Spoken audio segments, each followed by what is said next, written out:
अरे आ गए आप। मैं थोड़ा व्यस्त था इस वक्त, वेदर फोरकास्ट चेक कर रहा था सिडनी की। क्योंकि इतनी अच्छी खबर तो आई नहीं मैदान से, तो मैंने देखा बारिश के कोई वहां पर संभावना है या नहीं। पर अफसोस वहां से भी खबर उतनी अच्छी नहीं आ रही। अगले 2 दिन वहां पर सूरज खिलेगा, तो अब भारतीय टीम को क्या करना होगा अगले 2 दिन में, क्योंकि फिलहाल वो खेल में काफी पीछे जा चुके हैं। उसके बारे में हमारे साथ चर्चा करेंगे आकाश चोपड़ा। आप देख रहे हैं ESPN cricket info match day.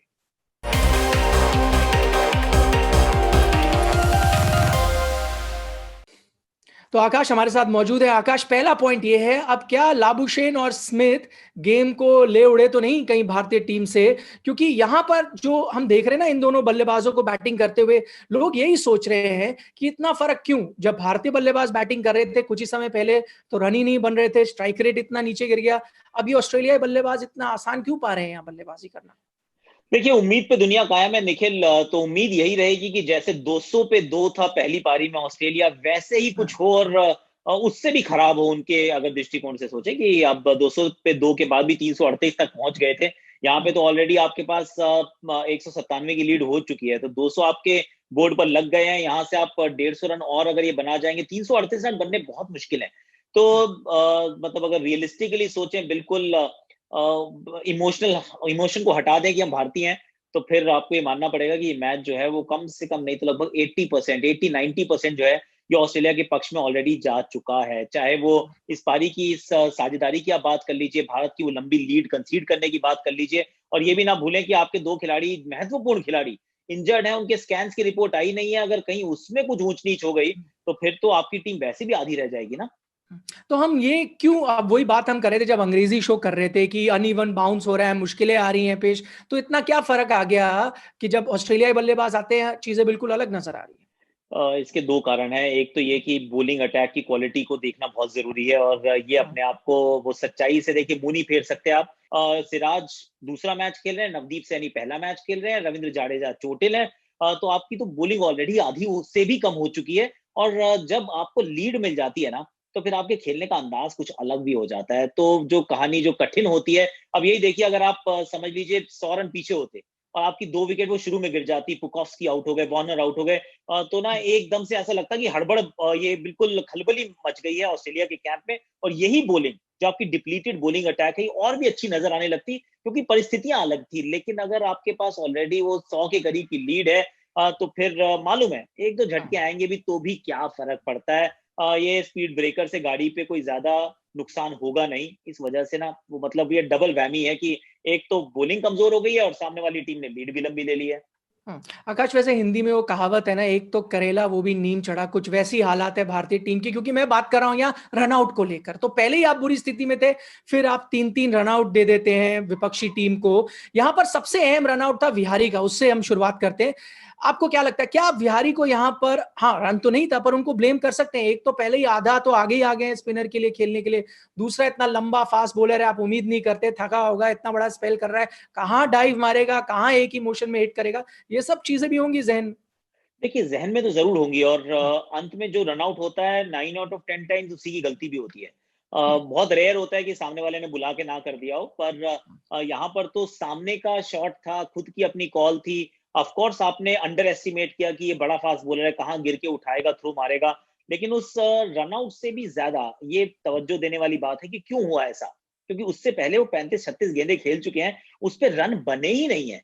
तो अब अगर आप इतना, आपको सांस लेने का मौका नहीं मिल रहा, तो फिर कई बार लगता है कि जेल तोड़ के भाग जाइए, रस्सी तोड़ा के आप भागने का प्रयास करते हैं। और उसमें वो डेस्परेशन में एरर ऑफ जजमेंट है, क्योंकि अंत में सच तो यही है ना कि अगर डायरेक्ट हिट हुई तो आप थोड़ा सा पीछे रह गए। आप जब सिंगल तभी भागते हैं, रन तभी भागते हैं जब आपको 100% ये गारंटी हो, खास तौर से टेस्ट क्रिकेट में, कि आप आसानी से पहुंच जाएंगे, चाहे फिर डायरेक्ट हिट भी क्यों ना लग जाए। अगर वो आपने अलाउंस नहीं रखा था अपने लिए, तो वो थोड़ा सा महंगा पड़ा, और उसकी वजह थी पहले की टाइट गेंदबाजी। चलिए तीसरे पॉइंट का रुख करते हैं। और यहाँ पर क्योंकि आकाश आपने कल दिल्ली की सर्दी का उदाहरण दिया था, मैं, अब आप मुंबई में रहते हैं तो मैं मुंबई की बारिश का यहाँ उदाहरण देता हूँ कि आपको पता है हर साल बारिश होगी और सड़कों में पानी भरेगा ही। कुछ वैसा ही है जब चेतेश्वर पुजारा होते हैं क्रीज पर कि कमिंस आएंगे, आउटसाइड द ऑफ स्टंप गेंद डालेंगे, एज लगेगी और कैच हो जाएंगे, वैसा ही हुआ। हाँ, ये बड़ा अनफॉर्चुनेट है, क्योंकि जिस क्वालिटी का बल्लेबाज है चेतेश्वर पुजारा, आप उनसे उम्मीद करते हैं कि देखिए हो सकता है कि एक गेंदबाज आपको बार बार तंग करे। अश्विन ने स्मिथ को किया, अश्विन वार्नर को बहुत बार करते हैं।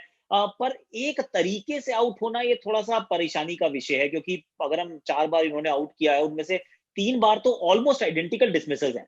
और आइडेंटिकल डिसमिसल्स की समस्या ये मुझे नजर आ रही है कि पीछे वाला पांव मूव नहीं कर रहा है। अगर आप वो तीनों डिसमिसल्स को उठा के देखें तो पाएंगे कि गेंद जो थी वो उनके ऑलमोस्ट हिप की हाइट पे थी। तो ऐसी जब गेंद उछल रही है तो फिर आपको बैकफुट पे खेलना चाहिए। लेकिन पुजारा जो थे बिल्कुल अपनी क्रीज पर खड़े रहे, फ्रंट फुट की ट्रिगर मूवमेंट के बाद उन्होंने पैर को पीछे खींचा तो जरूर, लेकिन पीछे वाला पांव पीछे गया ही नहीं। वो डेप्थ ऑफ द क्रीज जो 4-4.5 फुट की जगह रहती है, उसका इस्तेमाल किया ही नहीं। और इस वजह से ऐसा लगता है देखकर कि अतिरिक्त उछाल हो गया, साइडवेज ज्यादा मूवमेंट हो गई। पर चूंकि आप सही पोजीशन में नहीं है, आप उसको नेगोशिएट नहीं कर पाते ढंग से। तो ये एक समस्या का विषय तो जरूर है कि पुजारा अगर लगातार एक पैटर्न में आउट होंगे तो समस्याएं बहुत बढ़ जाती हैं। याद रखने योग्य बात यह भी है कि इस टीम में विराट कोहली नहीं है। हुँ, क्योंकि पुजारा की हम यहाँ चर्चा कर रहे हैं, बहुत बातें आकाश उनके स्ट्राइक रेट को लेकर हो रही है, लेकिन फिर कई लोग ये भी कहेंगे ना कि इसके तो हम आदी हैं। कौन सा चेतेश्वर पुजारा हमेशा बहुत तेज़ी से रन बनाते हैं। क्या यहाँ पर ज़्यादा सवाल उन बल्लेबाजों के लिए खड़ा होता है जिनके लिए नेचुरल गेम नहीं है? तो आप एक पुजारा ज़रूर हो सकता है इस तरह से खेले, पर शायद एक विहारी और एक अजिंक्य रहाणे यहाँ पर उन पर ज़्यादा दारोमदार हो कि आप थोड़ा तेज़ी से रन बनाएँ? चलिए इसको ऐसे कह लेते हैं कि for every Pujara you need a Kohli. 3, 4 और 5 पे तीनों खिलाड़ी जो हैं वो एक जैसे नहीं हो सकते। खास हुँ, तौर से जब वो तीनों जिसमें से एक पुजारा हो तो पुजारा जैसे नहीं हो सकते। तो अब ये रिस्पॉन्सिबिलिटी जो थी मेरे विचार में थोड़ा-सा मैं क्रिटिकल हो रहा हूँ, और इसलिए हो रहा हूँ क्योंकि हम सब लालची हैं। अब लालची हैं तो हम पीछे पलट के देखते हैं, रहाणे के पास फॉर्म है, एकमात्र भारतीय जिन्होंने शतक जड़ा है इस श्रृंखला में अब तक। पिछले हुँ, मैच में हुँ। रन बनाए थे, तो फिर वो थोड़ा-सा डोमिनेट करते तो कहानी शायद अलग होती। क्योंकि विहारी को भी आप ज्यादा मतलब कहाँ उनकी आलोचना कर पाएंगे। उनको तो अपनी जगह के ऊपर अभी सवालिया निशान नजर आ रहा है। सर पे तलवार लटक रही हो तो फिर आदमी वही करता है जिसमें वो सबसे ज्यादा सुरक्षित महसूस करता है। तो अगर उनका तरीका वो डिफेंसिव खेलने का है तो वो तो वैसे ही खेलेंगे। रहाणे को थोड़ा सा और अग्रेसिव शायद खेलना चाहिए था। और एक और रेडिकल थॉट मैं एकदम ये बीज बो रहा हूँ, वो ये हुँ, है कि ऋषभ पंत को अगर आपने खिलाया ही है और विहारी को अगर 6 बैट्समैन खेलते हैं तो 6 पर आप खिलाते ही हैं, तो फिर वो लेफ्ट हैंडर को क्या ऊपर भेजा जा सकता था? क्या आप विहारी की जगह पंत को भेज सकते थे? हुँ, left hand right hand combination भी हो जाता। और हुँ, विहारी तो 6 पर खेलते ही हैं। और ऋषभ पंत का जो नेचुरल अंदाज है खेलने का वो शायद पुजारा के काम भी आता। एक थॉट है। हाँ। अमूमन हम ऐसे रेडिकल चेंजेस देखते नहीं है टेस्ट क्रिकेट में, पर शायद वहां एक ये बदलाव किया जा सकता था। इसके बारे में भारतीय टीम सोच सकती है क्योंकि जितने भी रन अभी तक ऋषभ पंत ने बनाए हैं, ये तो मानना ही पड़ेगा कि काफ़ी तेज़ी से बनाते हैं, बिल्कुल अलग गेयर में खेलते हैं। अगर आप बाकी बल्लेबाजों के साथ उनकी तुलना करें क्योंकि आप पंत की बात कर रहे हैं और क्या ये सब चीज़ें हो सकती हैं, फेरबदल हो सकता है बैटिंग ऑर्डर में। फिलहाल तो आकाश बात ये है कि पता नहीं वो अब दूसरी इनिंग में खेलेंगे या नहीं। तो चोट के बारे में हम चर्चा कर रहे हैं, पंत और जड्डू को जो लगी है चोट, भारत को बड़ा झटका लगा है। पंत की पहले बात करते हैं। चोट ने उनका विकेट तो नहीं लिया डायरेक्टली, पर क्या इनडायरेक्टली ले लिया क्योंकि उस चोट के बाद फिर जिस तरह का शॉट खेला है, लग रहा था कि थोड़े अनकंफर्टेबल थे। देखिए बहुत डिस्कम्फर्ट में थे। हुँ, और मतलब जब चोट लगती है और आपसे बात, अब ये किसी के शरीर में घुस के बताना मुश्किल है कि कितना हुँ, दर्द हो रहा है। पर हुँ, जो आप बहुत दूर बैठ के टीवी की स्क्रीन पर देखते हैं तो लग रहा था कि परेशान तो हैं, चोटिल हैं, दर्द हो रहा है। और मतलब अपने आप को और मजबूत करके खिलाड़ी खड़ा हुआ है वहां पे, क्योंकि उसे पता है कि मैं पीठ दिखा के यहाँ भाग नहीं सकता, मेरी टीम को मेरी जरूरत है। तो फिर चाहे कितना भी दर्द क्यों ना हो, 2 पेन किलर गोली खाइए और खेल जाइए। पर हुँ, जब आप ऐसे खेल रहे होते हैं तो फिर आपसे गलतियां होती हैं। और मैं तो कहूंगा जी बिल्कुल चोट का उसमें बड़ा रोल रहा। एक रिदम टूटा, एक कॉन्फिडेंस थोड़ा सा गया, और एक जिस शॉट को नहीं मारना चाहिए था या दूर थी गेंद उनसे, उस गेंद को वो खेल बैठे और आउट हो गए। पर ये समस्याएं हैं, चाहे वो आप 3 रनआउट की बात कर लीजिए, आप 2 चोटों की बात कर लीजिए। वो हिंदी में एक कहावत ये भी है कि गरीबी में आटा गीला हो जाता है कई बार। तो उसको किस तरीके से आप उसको उसका विश्लेषण कर सकते हैं, तो मेरे हुँ। विचार में ये सबसे बेहतर है कि वैसे ही इतनी सारी इंजरीज हो चुकी हैं, 3 रनआउट हो गए और 2 इंजरीज हो गई, अब इससे खराब क्या हो सकता है? क्योंकि गरीबी में आटा गीला तो है ही, जडेजा की भी यहाँ पे बात कर रहे हैं, उसी चीज़ पे देखें अगर आप ध्यान दें, क्योंकि 2 विकेट जल्दी मिल गए थे ऑस्ट्रेलिया के। अगर कुछ थोड़ा चांस था 1-2 और विकेट निकालते और यहाँ पर हमने देखा जडेजा जैसे आप पहले भी बात कर रहे हैं कि इस मैदान पर जडेजा के लिए अनुकूल है गेंदबाजी करना और वो यहाँ है ही नहीं बतौर गेंदबाज। बिल्कुल। और बहुत मिस कर रहे हैं आप उनको, हुँ, क्योंकि इसमें आपको कंट्रोल बनाना है। कंट्रोल बनाने के लिए आपको शुरुआत तो अच्छी मिल गई, 2 विकेट आपने चटका लिए, एक सिराज ने दे दिया, एक आपको अश्विन ने दे दिया।